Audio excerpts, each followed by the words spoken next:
a gente tem mais uma vez manchetes nos jornais que dizem coisas do tipo: Tony Garcia relatou que entregou dados de Cunha contra o PT à Lava Jato. E uma coisa que me chama muito a atenção, Tony, e é um registro elogioso que eu tenho que fazer à tua pessoa, é que tu não tem dito absolutamente nada que não esteja de fato nos processos e nos autos dos processos, né? Tu traz aquilo que, na verdade, já é de conhecimento daqueles que têm acesso, pelo menos, e a gente acaba repetindo as perguntas, né? Até quando tantas pessoas vão ficar impunes com tudo que tu tem falado? Então esse é o momento e o espaço para a gente falar de novo. O que tu pode nos falar sobre essa manchete que eu li para ti, por exemplo? Veja bem, o que está acontecendo nesse momento está sendo escrutinado agora o que foi feito na busca e apreensão. E só a mídia passou a dar valor para isso daí, pelo que eu vinha denunciando, a partir do momento, né, que o Sérgio Moro, diante de tudo que eu denunciei ao STF, né, e desde o primeiro momento, quando eu dei a primeira entrevista pro Joaquim do 247, né, eu falei para ele uma entrevista de 4 horas e 15 que eu dei ao Joaquim, que foi a primeira vez que eu falei, e agradeço sempre o Joaquim, agradeço o Léo, a Tuxa, agradeço a vocês, depois vieram todos, e eu falei desde o começo que tudo que eu estaria denunciando, nenhuma coisa que eu denunciaria estaria fora dos autos. Então, eu me mantive fiel àquilo que eu falei. Eu não vou levantar opinião minha, eu vi, eu disse, me disse. Não. O que eu denunciei e está no STF, e agora, né, preso todo esse material de tudo que eu produzi, de uma coisa completamente ilegal no país, né, que foi o ovo de serpente da Lava Jato, isso daí hoje começa a ser escrutinado. E o Moro, diante disso, que queria me desqualificar, criminoso condenado, porque isso, aquele outro, e ele está ficando sem resposta, porque ele está vendo que tudo que eu estou denunciando, que agora a Polícia Federal tem imposto e o STF, são as coisas que ele assinou, são as coisas que ele mandou eu fazer. E hoje eu vi ele dar uma desculpa esfarrapada, de covarde, né, de bandido, ele joga os outros como ele é traidor nato. Ele é bandido criminoso, daqueles que não poupa ninguém para se poupar. Eu denunciei o negócio do Eduardo Cunha, que o Eduardo Cunha ele me passava informações para o STF e para ele, Sérgio Moro. E ele falou que não tem conhecimento disso. Entendeu? O que é uma mentira. Várias coisas que ele queria, autoridades que ele queria, ele me chamava lá e pedia para eu fazer. Só que tudo que eu produzi pode não estar lá, ou que ele pediu clandestinamente. Mas tudo que eu produzi está lá. Então, tudo, porque a Polícia Federal gravava, porque a BIM gravava, todos gravavam o que eu fiz. Então, é farto o material, né, que hoje está na mão do STF. E pelo que eu sei aqui, a busca aqui desses documentos, desses 20 e tantos anos, se isso, o ministro Toffoli resolver baixar o sigilo, vocês vão ver a barbaridade que Sérgio Moro, Januário Paludo, Carlos Fernando dos Santos Lima e Deltan Dallagnol fizeram desde 2003. Como que eles começaram a construir essa coisa, primeiro antipetista, entendeu? E depois pegando os personagens e como eles usaram isso para ir chegando até onde eles chegaram quando estourou a Lava Jato. Então, eu posso te falar que eu fico feliz agora que começa o Sérgio Moro ficar sem como responder o que está acontecendo. É isso que a Daniela Lima colocou hoje, da minha audiência com a doutora Gabriela Hart, a juíza copia e cola, que todo mundo conhece, né? E essa audiência foi uma coisa oficial, com ela, que estava substituindo o Sérgio Moro, junto com a procuradora, que estava mais perdida do que ela, nem sabia o que ela estava fazendo lá, e essa audiência fui eu que pedi.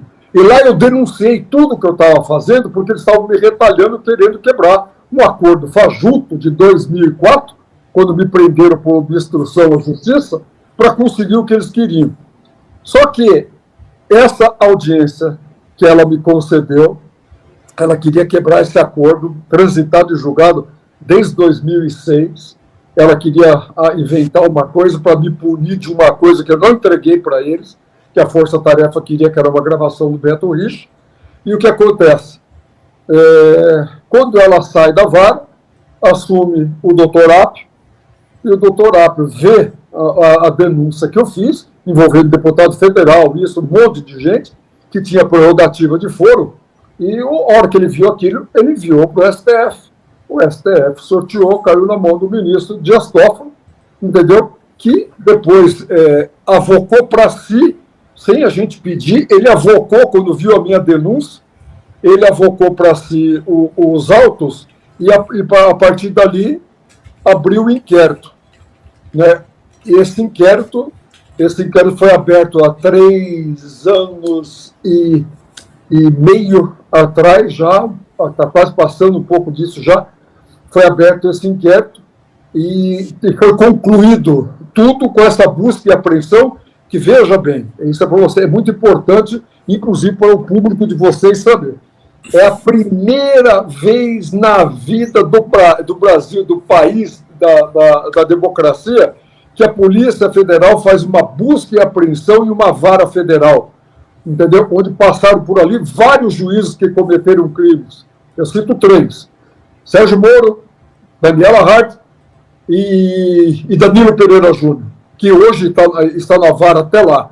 São essas as pessoas, entendeu? Que o Danilo Pereira Júnior está hoje na vara, já esteve no TRF4, entendeu? Eles estavam se blindando, e só que a hora que aconteceu esse momento de vir à tona esse meu acordo que eles fizeram, que não tem nada de delação, que não tem nada a ver com desvio de dinheiro, nada disso, é uma mentira, é uma coisa forjada. Uma espionagem, né, Tony?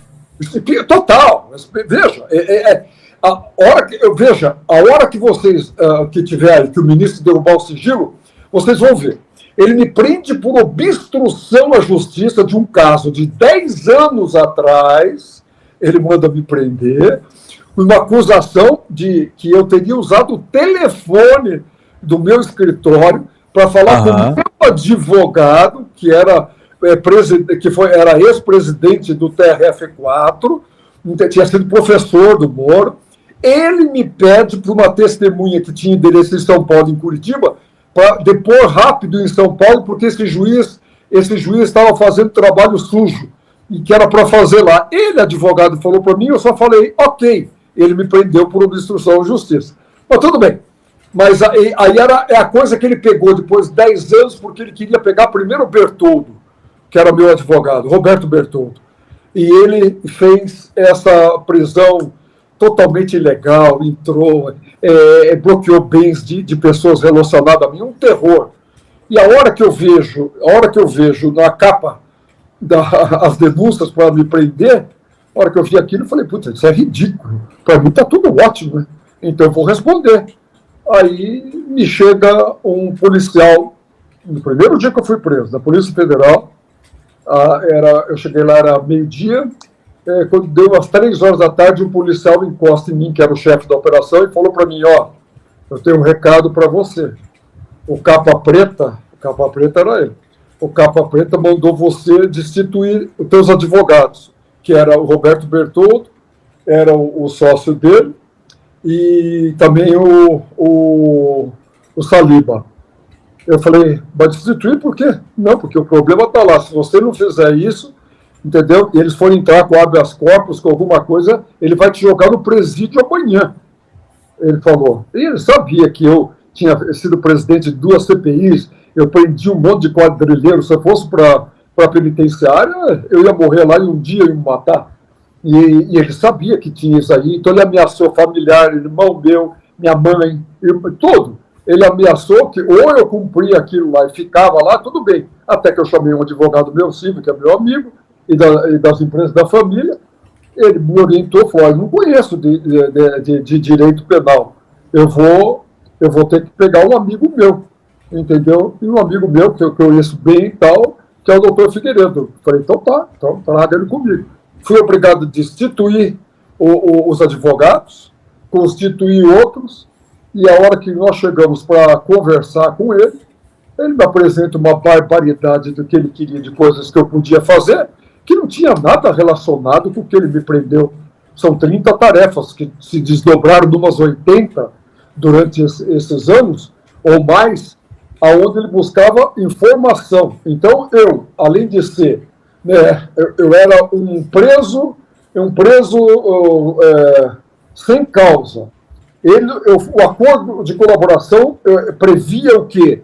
Que eu tenho que entregar alguém maior que eu no crime que eu pratiquei, na coisa que eu estou fazendo o acordo, e tenho que assumir a culpa.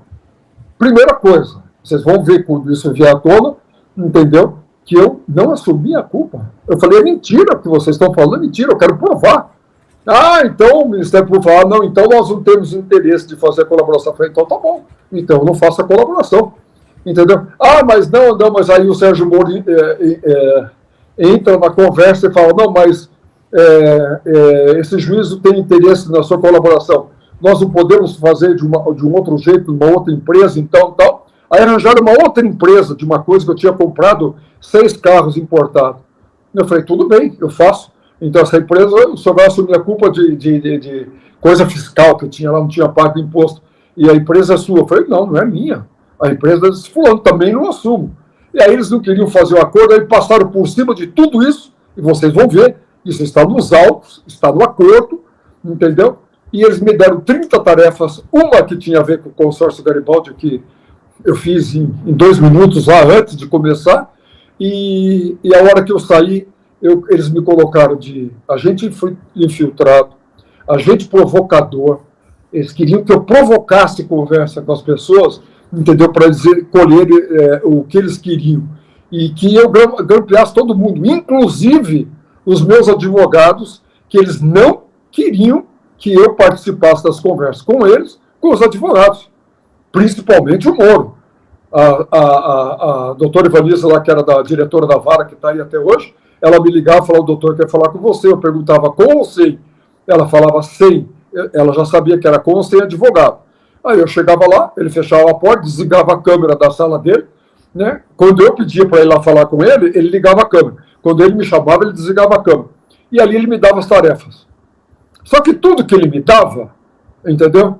Ele me obrigou a andar com 2 telefones celular, que a Polícia Federal tinha aberto o microfone e captava minhas conversas 24 horas por dia, e sabia onde que eu estava, tudo. O que ele fez? Né? Ele me dava as tarefas, mas a polícia gravava, e aí fazia a degravação, entendeu? Batia, e está tudo no papel, e está nos autos. Tudo que eu fiz, tudo, 100% do que eu fiz, eu fui obrigado a fazer, e tudo coisa legal. Falso testemunho, levar deputados federais dentro do MPF, como José Janene, para incriminar o PT.